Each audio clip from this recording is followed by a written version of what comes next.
코인 왕자입니다. 오늘 전체 시장이 다시 한번 들썩이고 있습니다. 비트코인을 제외한 대형 코인들 제외하고 대부분의 못 간 대형 코인들 또는 중소형 코인들이 많이 올라가지고 있어요. 이 비트코인은 사실 관심이 없습니다. 저는 지금 비트코인이 뭐 가든지 말든지 상단에 오든지 말든지 신경 쓰지 않고 있어요. 중요한 건 이더리움이죠. 오늘 썸네일을 보시면 아시겠지만 돌파인지 아니면 조정인지를 보셔야 돼요. 뚫릴 거냐 조정일 거냐.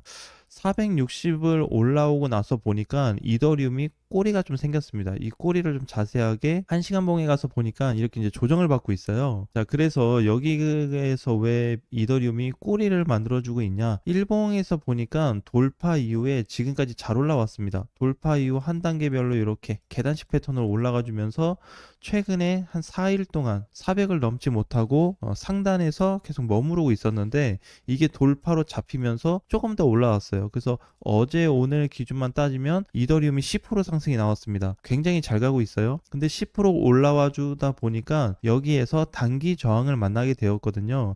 이거 돌파가 되면은 계속 전체 조정으로 약조정 받고 다시 상승으로 크게 이어질 수가 있고, 돌파가 안 된다 그러면 여기에서 재조정이 나올 수가 있거든요. 근데 저는 그렇게 보고 있어요. 이더리움이 지금 당장 가냐 안 가냐 그런 문제보다는 쉬면서 가겠다는 거는, 눌리면서 가겠다는 거는 나 앞으로 많이 갈게 라는 뜻으로 이해하시면 됩니다. 이거는 명확하게 데이터로 나오고 있어요. 그래서 일반 코인들 보면은요, 이렇게 막 슈팅이 계속해서 쉬지 않고 올라가는 코인들하고 쉬면서 조정받으면서 가는 코인들하고 시간으로 비교해 보면 얘는 빨리 죽습니다. 이거는 빨리 죽지 않아요. 보면은. 그래서 시간적인 개념으로 봤을 때, 퍼센테이지로 봤을 때는 이 후자 쪽이 강할 수 있다는 거 꼭 기억을 하셔야 됩니다. 그래서 저는 사실 이더리움이 지금 가면 너무 아까울 것 같아요. 폭등으로 가는 것도 뭐 좋지만 그동안에 너무 못 가기도 했지만 좀 조정을 받으면서 가주면 너무 좋을 것 같습니다. 그래서 이런 식의 조정 상승이 나와준다고 했을 때 이더리움 전고점까지도 한번 바라봐야 되지 않을까 라는 관점으로 보고 있어요. 현재는 이더리움이 이렇게 슈팅이 나와주다 보니까 전체 지수가 상승이 되고 있고요. 거기에 따라서 알트코인들도 강세로 이어지고 있습니다. 본크는 지금 계속해서 잘 가고 있죠. 시세가 계속 분출이 되고 있고, 캐디 너독스 이제 갑자기 또 조정에서 상승으로 바뀐 코인입니다. 잘 가고 있고, 그동안에 좀 조용했던 SV도 오랜만에 반등이 좀 나와주고 있어요. 그래서 그 이하 코인들로 쭉 보면 상승이고, 조정받는 코인들이 거의 없습니다. 0에서 1%대가 많고 2, 3, 4% 빠지는 코인들이 있는데 거의 영향력이 없어요. 왜 그러냐면 많이 오르고 나서 이렇게 조정을 받는 거기 때문에 괜찮습니다. 근데 이거 조정 때 우리는 보통 안 좋게 보잖아요. 사실 매수 기회로 봐야 되거든요. 어느 지점에서 매수를 해야 된다. 그러니까 지금 뭐 빠졌으니까 지금 산다 이런 개념이 아니고 어느 정도 밀렸을 때 살 수 있는 포지션들이 많습니다. 이런 코인들 이제 무시하면 안 되는 게, 하이퍼는 뭐 이제 차트가 좀 없어요. 패치도 마찬가지. 패치는 잘 올라갔고, 뭐 유니스왑이나 세이 같은 경우도 최근에 잘 갔죠. 수위도 잘 갔고. 근데 특히 이제 이런 코인들을 보게 되면 단기 상승이 높아졌잖아요. 단기 상승을 중간에 출렁거리게 되면 진입할 수 있는 조건들이 많아집니다. 이거는 오늘 얘기하고자 하는 이더리움하고 똑같은 관점을 가지고 있어요. 돌파 후 조정인데 이제 이런 걸 많이 따지셔야 돼요. 돌파 후 조정받을 때 재진입 관점으로 해서 가져갈 거냐, 아니면 단순히 저항 맞고 돌파 못했는데 밀려서 좀 대기를 할 거냐, 이걸 좀 봐야 되거든요. 근데 사실 제가 좋아하는 부분은 이거예요. 1번 쪽. 2번 쪽도 뭐 나쁘지는 않습니다. 2번 쪽이 단기 저항 맞고 그냥 밀린다 그러면 쭉 빠졌을 때 한번 진입해보는 것도 나쁘지 않죠. 그래서 좀 싸게 사서 뭔가 저렴하게 사서 나는 큰 수익을 보겠다라고 한다면 2번 쪽으로 봐야 되고, 1번 같은 경우에는 이제 반응을 하고 있다. 그 반응을 보고 진입할 거다. 상승에 대한 포인트가 등장했다라는 거예요. 그래서 이제 저가 공략이냐 아니면 명확하게 상승 출발이냐에 대한 부분으로 나눠볼 수 있습니다. 아무튼 뭐 전체적으로 시장이 잘 가고 있다 보니까 지금은 당장 고민이 없을 것 같아요. 그래서 지금 조정받고 있는 코인들이 거의 조정이 없습니다. 보시면은 거의 조정이 없어요. 이게 코인 동향에서 가서 보면 이번에 이름도 바뀌었더라고요. 원화로 바뀌었어요. 원래 영문이었는데. 자, 이렇게 이더 알트 쪽에 대한 지수 상승이 계속해서 이어지고 있습니다. 이게 잘 가줘야지 여러분들이 가지고 있는 코인이 잘 가게 돼 있어요. 그다음에 이제 대표 코인들은 이제 누가 해서 시장을 이끌어주고 있는지. 사실 이제 뭐 종합지수가 제일 중요하겠죠. 종합지수 하나, 그다음에 알트 지수하고 이렇게 두 가지 포인트가 가장 중요한데 이번에 너무 잘 가고 있습니다. 업비트 같은 경우에는 알트코인 지수로 보면은 최근 1개월 동안 봤을 때 이렇게 우상향 포지션이 나오고 있죠. 이건 지수예요, 지수. 지수가 상승으로 간다는 거는 코인들도 어느 정도 올라가고 있다는 뜻이고, 코인들이 못 가고 있는데 지수가 올라가 준다는 거는 조만간 강세로 바뀔 거라는 얘기입니다. 근데 이미 시작이 돼 버렸잖아요. 그래서 이렇게 중요한 포인트가 우리가 단순한 데이터만 보더라도 다 확인을 할 수 있는 부분이에요. 그래서 현재 코인들한테 이제 잘 나눠봐야 되는 거는 이더리움에 대한 돌파가 나타날 거냐. 사실 저는 그렇게 보는 게, 이더가 지금 단기 저항을 만나서 돌파가 안 된다 그래도, 조정이 나온다 그래도 알트코인들이 돌아서 올라갈 수 있는 자리가 많아요.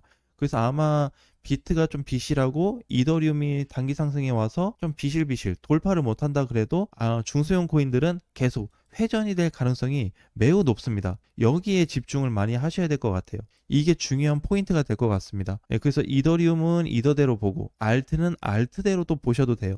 두 개 같이 봐야 되는 상황이 온다고 한다면, 이거는 이제 지금 차트로 얘기할 수 없는 게, 자, 비율이나 어떤 수치를 기반으로 했을 때 전체 시장에 대한 데이터입니다.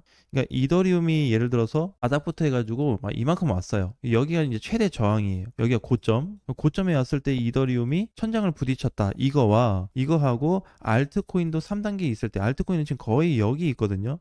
그러니까 혹시라도 얘가 조정을 받고 있을 때 알트코인들이 시세를 주면서 이 공간 라인에 들어온다고 한다면, 3분의 2 지점 이상이 들어온다고 한다면 이더하고 알트하고 맞물리는 구조가 등장합니다. 자, 이렇게 맞물린다는 건 뭐예요? 나 같이 조정받을래, 그 뜻이거든요.